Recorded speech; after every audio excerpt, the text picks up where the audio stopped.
तू एक गोष्ट नोटीस केली आहेस का? जे लोक पुढे जातात ते पैशांपेक्षा आधी विचार बदलतात.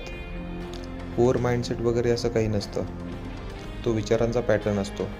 जसं की समोर एक प्रॉब्लेम आला की एक जण म्हणतो माझ्याकडून नाही होणार.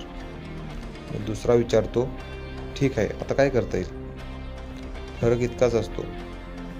ब्रेन एक मशीन आहे. तू त्याला जो प्रश्न विचारशील तो त्याचं उत्तर शोधायला लागतो.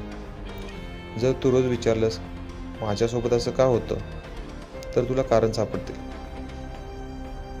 पण जर तू विचारलंस यातून मी काय शिकू शकतो, तर तुला ग्रोथ सापडेल. मी तुला श्रीमंत हो म्हणत नाही, मी म्हणतोय तू अपग्रेड हो. पैसे नंतर येतात, आधी पॅटर्न बदलतो. आजपासून फक्त एक गोष्ट बदल. प्रॉब्लेम आला की स्वतःला विचार आता पुढचं पाऊल काय. बाकी सगळं हळूहळू सेट होऊन जाईल. असं सिम्पल प्रॅक्टिकल माइंडसेट हवं असेल तर फॉलो करून ठेव.